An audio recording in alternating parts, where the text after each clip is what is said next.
Live tonight at Respectable Street Cafe, we were promised Jetpacks, and Yes. this is Adam, Yes. all the way from Scotland, at Edinburgh, correct? Edinburgh. Yes.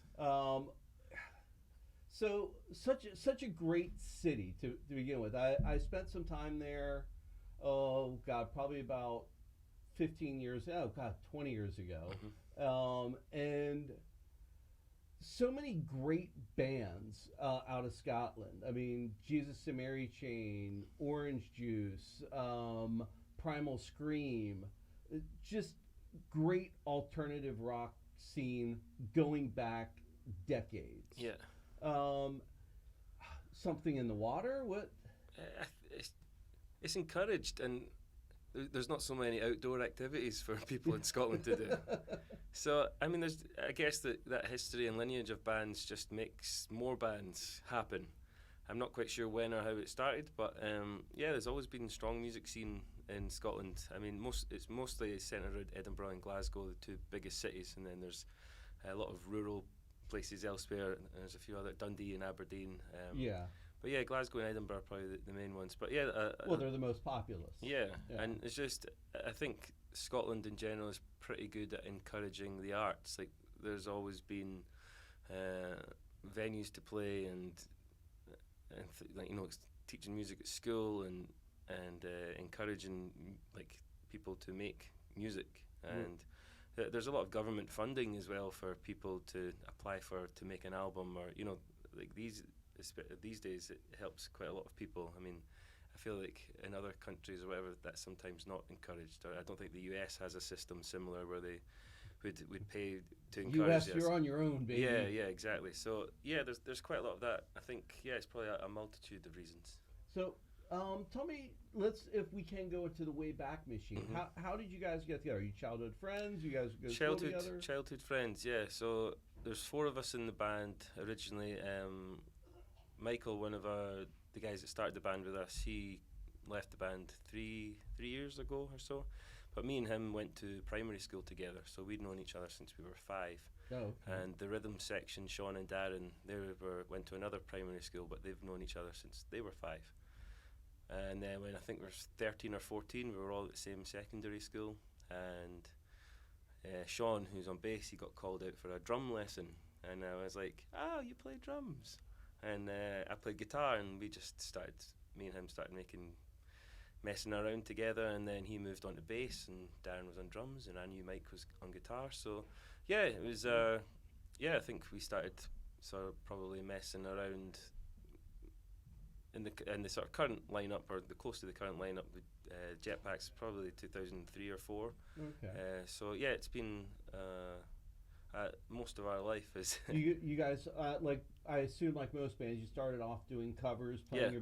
so whose songs were you guys doing when you were kids? Franz Ferdinand, Take Me Out was the big one. Absolutely. Fantastic. Yeah, band. and I think we did a really good job at it. I feel like an ass for not saying Franz Ferdinand as one of the Scottish bands. Yeah, but that's we ended up covering quite a lot of their songs because they were really exciting when we were.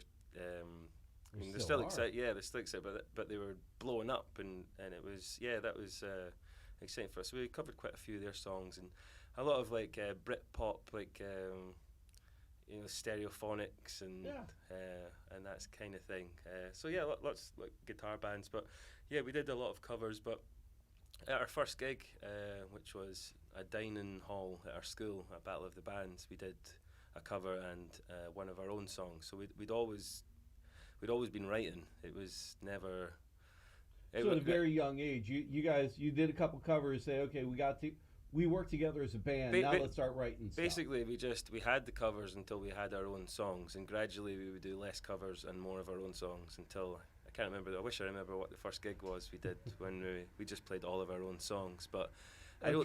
There's a video of it somewhere. Somewhere, pop up. But I don't think it took us too long to get there. I can't remember us having a discussion about writing music or what we want to do or anything like that. It just very organically happened. How's that writing process work? Who is it? One person primarily writing, or does everybody get their 2 cents in? Or? I would say I probably primarily write most of the songs, but I write a very bad version of them. I have like you know, I have some chords and I have a little melody or something, but they only really get good when I like collaborate and write with the other guys in the band. So there's never been any outside help or anyone else that we write songs with, or it's always just been the band. And yeah, we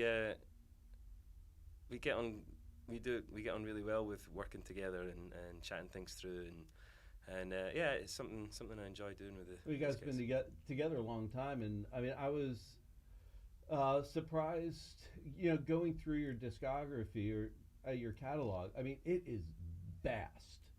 I mean, you know, you guys been around, what, 12 years? Yeah. And I mean, you can going through streaming services, you can listen to Jetpacks all time, day. Yeah, I know. I noticed that on Spotify. It was like 75 songs or something. Yeah. I was like, oh, it's a lot. Because I tend not to write songs quickly. It's not like every day I'm writing something. It tends to be when we want to do an album, we'll be like, okay, let's start writing. What would you say is primary motivation, but behind most of your songs? I mean, it's to express something that I can't express in another way. I'm not sure what that is, but it's also the inspiration and the motivation is to keep doing this and traveling. Like, we've carved out a little job for ourselves.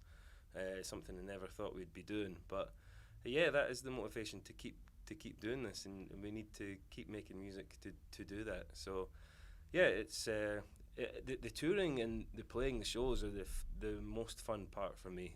Yeah. I like writing, and I find it quite stressful though. It's to be coming up with lyrics and music that's it's always like, is this better or worse than what we've done before, and it's all a stress. But when the album's done and you get to go out and have fun and play it and see people reacting to it, so yeah. Well, I don't think you can really compare it to what you've done before. You're not the same person you were when you wrote the other stuff. Yeah. Every tour, every experience, these are all things that kind of change you, right? Yeah, definitely, and shape how the album will sound. Or yeah. Let's talk about some of the things you do when you're not touring. I know the tour itself has got to be stressful. And what do you guys like to do outside of touring to try to decompress? Or is this when we're not on the road or when we're on the road? Both. I mean, I imagine when you're on the road, you need a break. You need to get back to your center. Yeah. How do you go about doing that? I'm not sure. Phoning people that aren't on tour, that are doing normal things. Like, tell me what you're doing. Like, what's your day like? I mean, I guess for a band like us, we don't really have the luxury of taking days off, or if we have a day off, we're traveling somewhere to get somewhere. So it's difficult, but I mean, I guess we are lucky that we genuinely get on and laugh at each other and laugh with each other. Yeah. So there's always that to sort of center you and make you enjoy it and forget that it's tiring and stressful. So you guys aren't ready to kill each other yet? No, I mean, we have our moments, but I guess that comes from being so close for 20 years that it's forgotten quickly. I'm sorry. We have a saying in our band that you just, if you do something wrong, you just have to say, I'm sorry and I love you, and then that just means it's over.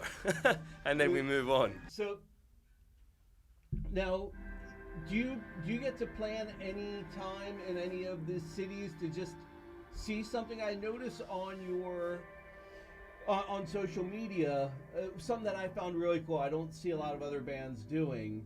Like, every city, you write something cool about that city, something historical about the city. Only just started doing that. Yeah, Sean, our bass player, does that, and I really like it. We were promised Jetpacks. That's what we're calling it.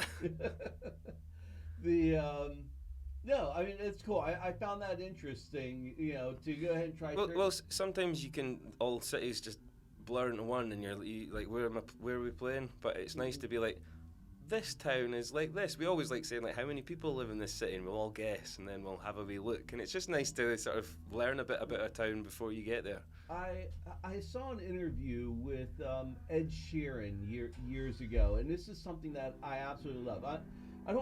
I'm not an Ed Sheeran fan, but I love interviews. I'll watch an interview with pretty much anybody. Yeah. And but he's an amazing artist. Yeah. I'm not taking anything away from that. But something that I found so amazing is that he finished a big tour, and he essentially got rid of his cell phone, and he went on another tour, not playing music, going to all the cities that he was at on tour that he never got to see any of the cities. Yeah. It was like, he's like, I went to Sydney, but I never got to see the Opera House. Yeah, I'm yeah. going back to Sydney to see the Opera House. Yeah. He was in Iceland, but he never got to see the volcanoes. Yeah, so it's like he went everywhere. Yeah. Is that something that would be inspiring? Because I know you don't get to see anything. No, I mean, our days are generally, if we don't have a huge drive, then we'll try and leave the hotel at checkout and get some sleep, because a usual day, especially in the States, it's like a 6-hour drive, and then you're getting to a venue for 4 o'clock, you're sound checking, then you got to get a quick bite to eat, and then it's like, I'm playing a show in an hour, and then I've got to do vocal warm-ups, and then play the gig, and then we pack the van, get to the hotel, it's like 1 in the morning, and then we just got to do it again. It's like up at 7, 8, and it is relentless, and we don't really often get time to do anything, but I do think with age we've got a bit better at being like, we look ahead in the schedule, and like in 6 days time we might have 2 hours here, what could we do, and then we're all looking up something to go and see or do, so yeah, we're trying to get a bit better at that, because it's see the Grand Canyon or something. Yeah, we need my mum and dad we went on vacation with my mum and dad when I was younger, and we went over the Grand Canyon, but I used to get really travel sick, so I was just being sick the whole, like, spewing the whole time, and like couldn't see it. I was just passing out. But yeah, we try and do it. I'm sorry if Grand Canyon's traumatic. It's a trigger for me, that. Yeah. But yeah, we try and do. You're safe here, Adam. You're safe. Thank you. We try and do stuff. We love swimming. If there's like an outdoor swimming and there's nice weather, we that's our favorite thing to do. Jumping in some water. You're like half a mile from the ocean. Yeah. That's what's going to happen. The next we have a couple of days off. So our drummer's going to a wedding. His wife's cousin's getting married in Connecticut, so he's flying up for that. So there's a couple of days off. Okay, so, you guys staying around here locally, or are you guys heading out? St. Augustine. St. Augustine. St. Augustine, and then I think Atlanta, and then the next just to stay there for a night, and then the next show playing the amphitheater in St. Augustine. Of course, yeah. No, my family has property up there, so I know St. Augustine very well. Nice. So we've never been, but yeah, it's no show, so we're off tomorrow and the next day, and then it's the next show is in Nashville. Okay. So yeah, try and get some swimming done. Yeah. The beaches in St. Augustine are absolutely gorgeous. I mean, you could drive cars on them. Cool. And, not your van. It'll get stuck. Yeah. But I want to thank you so much for your time. I know you still need to sound check, and you still need to eat dinner. Yeah. But we are so looking forward to your show tonight. It's going to be absolutely amazing. Thank you. I know it. And I know your opening act is getting ready to do sound check now. Yep. So, but again, I thank you so much. I look forward to seeing you tonight. Thank you. Lovely to meet you. Thanks so much.